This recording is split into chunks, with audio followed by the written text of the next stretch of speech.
Hello students, welcome to all in our YouTube channel. पिछले lecture में हमने लोग के बारे में काफ़ी कुछ डिस्कस कर लिया है और आज हम लोग की प्रॉपर्टीज़ को डिस्कस करेंगे हमारे लेक्चर नंबर 14 के पार्ट फर्स्ट में।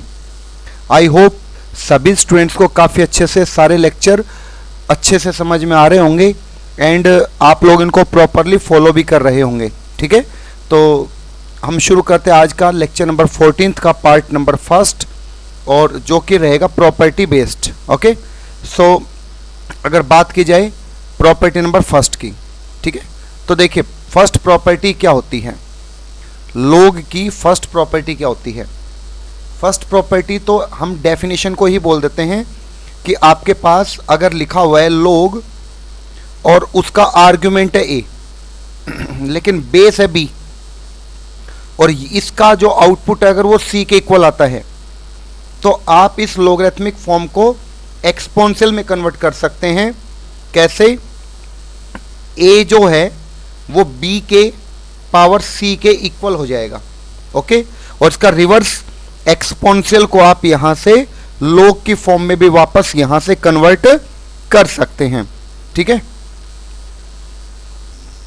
अब इस प्रॉपर्टी बेस्ड एक क्वेश्चन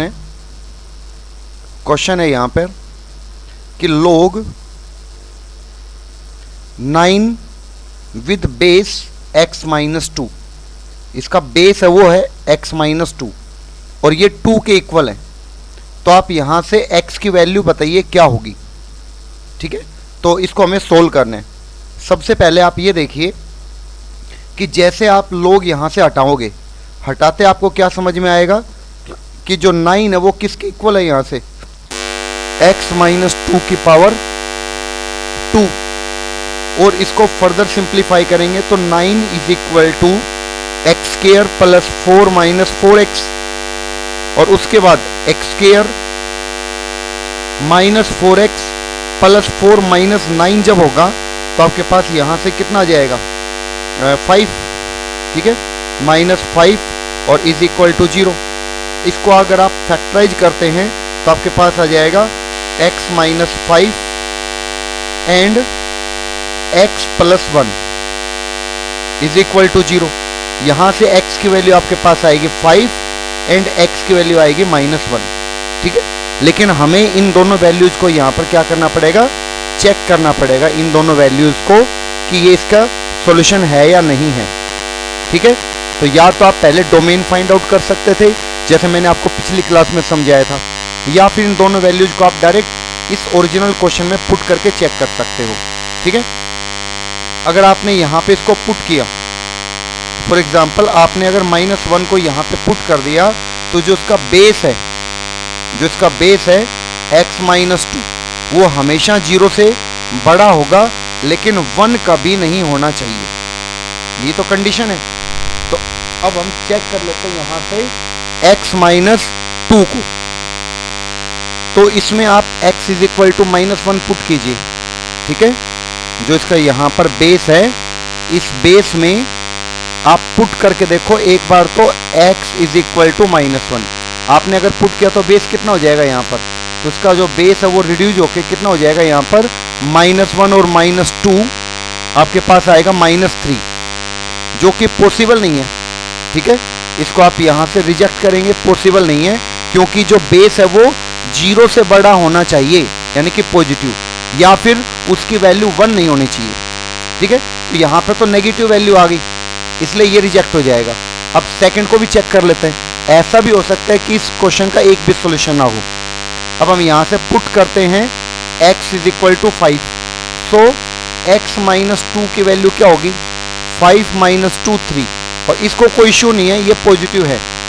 ठीक है, अगर ये पॉजिटिव है इसका मतलब आप यहाँ से कह सकते हो इस क्वेश्चन का जो आंसर होगा आपका वो x इज इक्वल टू 5 होगा ओनली। ठीक है, केवल एक ही आंसर होगा, दो नहीं होंगे। ठीक है, आप लोग काफी अच्छे से इसको ध्यान रखें। अब प्रॉपर्टी नंबर सेकंड की बात करते हैं। देखिए प्रॉपर्टी नंबर सेकंड प्रॉपर्टी आपके पास लोग m with base a plus लोग n विद बेस a और इन दोनों का अगर आप लिखना चाहते हैं राइट साइड, तो आप क्या लिख सकते हैं, log mn, दोनों का प्रोडक्ट विद बेस a। ठीक है, ऐसा आप यहां लिख सकते हैं। इसमें आपको क्या याद रखना है कि दोनों का बेस यहां पर सेम होना चाहिए। ठीक है, बेस सेम होगा तभी आप ऐसा लिख सकते हैं। ये ज्यादा के लिए भी एप्लीकेबल है। अगर आपके पास मान लो log m है with base a plus log n with base a plus log p लिख देता हूं मैं विद बेस a, तो इसको आप लिख देंगे log mnp और इसका बेस हो जाएगा यहां पर a। ठीक है, तो ये प्रॉपर्टी आपको काफी अच्छे से याद रखनी है। ठीक है, अब इसके ऊपर एक क्वेश्चन करते हैं। चलो,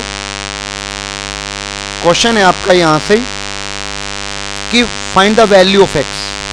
वैल्यू ऑफ x आपको फाइंड आउट करने हैं। log 2 with base 6 plus 2 log 3 base 6 plus log 18 base 6 is equal to log x with base 6। तो यहां से आप क्या लिख सकते हो, इसका सॉल्यूशन देखिए, लेफ्ट साइड को आप ऐसे लिख सकते हैं, log 2 with base 6 plus log 3 with base 6, लेकिन जो 2 है ये इसकी पावर में चला जाएगा, 3 की power 2 plus log 18 with base 6 is equal to right side में log x विद बेस 6 है। इसको आप लिख सकते हैं यहां पर log 2 with base 6 plus log 9 with base 6 plus log 18 with base 6 is equal to log x with base 6। अब इस पे आप प्रॉपर्टी अप्लाई कर सकते हैं लेफ्ट साइड पे। तो प्रॉपर्टी आप देख लें कि प्रॉपर्टी आपके पास क्या थी, ये प्रॉपर्टी थी आपके पास। ठीक है, कि अगर आपके पास यहाँ पे इस तरह से नंबर लिखे हुए हैं प्लस में, तो आप उनको मल्टीप्लाई में करके लिख सकते हैं। तो इसको आप लिखेंगे log 6 उसका बेस रहेगा, लेकिन नंबर्स कौन कौन से रहेंगे, 2 इंटू 9 इंटू 18, और राइट साइड में यहाँ पे आएगा आपके पास log x विद बेस 6। अब दोनों तरफ log 6 बेस के साथ है, तो यहाँ से आप इसको हटा सकते हैं। तो x की वैल्यू आपके पास 2 इंटू 9 इंटू 18 आ जाएगी। तो यहाँ से आएगा 18 इंटू 18, मतलब x इज इक्वल टू 18 को जब आप 18 से मल्टीप्लाई करेंगे तो आपके पास आ जाएगा 324। ओके, आई होप सभी स्टूडेंट्स को काफ़ी अच्छे से ये बात समझ में आ गई होगी। अब बात करते हैं प्रॉपर्टी नंबर 3 की। देखिए, प्रॉपर्टी नंबर 3 है इसकी कि log base a m minus में, अब की बात log बेस a n है। अगर प्लस में होता है तो आप इनको मल्टीप्लाई कर देंगे, लेकिन अगर ये माइनस में है तो आप इनको यहां से डिवाइड कर सकते हैं। ये आपकी प्रॉपर्टी नंबर 3 की। अब इसके ऊपर एक क्वेश्चन करते हैं। चलो, ठीक है, इस प्रॉपर्टी पर क्वेश्चन है log बेस √2 लिख देता हूं, और इसके आर्ग्यूमेंट में यानी कि इसके नंबर जो है वो आएगा रहेगा √12 माइनस log बेस तो लिख दिया अगेन √2, और इसका जो नंबर है वो हो गया √48। आप ध्यान रखें ये सभी प्रॉपर्टी तभी वैलिड है जब सेम बेस होगा। ठीक है, तो इसकी वैल्यू आपको निकालनी है। तो आप कैसे फाइंड आउट करेंगे इसको, सोचो। अगर आपके पास बेस है वो √2 है, तो आप लिखेंगे log बेस √2, और यहां पे आ जाएगा √12 अपॉन √48। ठीक है, यहां तक सभी को समझ में आ गया होगा। और क्या लिख सकते हैं आप इसको, log बेस √2 √12 है, इसको आप लिख सकते हैं 2√3, और 48 है, इसको 16 3 जा 48 था, तो यहाँ पर 4√3 लिख सकते हैं यहाँ पर। ठीक है, तो एक तो √3 देखो यहाँ पर आप कैंसिल कर पाएंगे आराम से। ठीक है, एक तो यहाँ से इस √3 को आप यहाँ से कैंसिल कर सकते हैं, और ये 2 2 जा 4, तो यहाँ पर log यहाँ से हो जाएगा √2, और यहाँ पे आ जाएगा 1/2। ओके, आई होप सभी स्टूडेंट्स को काफ़ी अच्छे से ये बात समझ में आ गई होगी। अब आप ये सोचिए कि √2 की पावर आप कितनी करेंगे आपके पास 1/2 आ जाए। तो सिंपल है ना, अगर आप √2 की पावर -2 कर दोगे, -2, तो आपके पास ये आ जाएगा। ठीक है, तो यहां से आप लिख देंगे -2। ऐसा क्यों? क्योंकि आप ऐसे सोचो कि √2 की पावर अगर आपने -2 की होती तो कितना आएगा, 2 की पावर 1/2 और उसकी पावर -2। तो यहां से आपके पास 2 की पावर -1 होगा और इसको आप लिख सकते 1/2। ठीक है, आई होप सभी स्टूडेंट्स को काफ़ी अच्छे से मेरी बात समझ में आ गई होगी। ठीक है, तो प्रॉपर्टी नंबर 3 तक मैंने आपको बता दिया है। नेक्स्ट प्रॉपर्टी मैं आपको नेक्स्ट लेक्चर में बताऊंगा। Okay, so thank you for watching the video.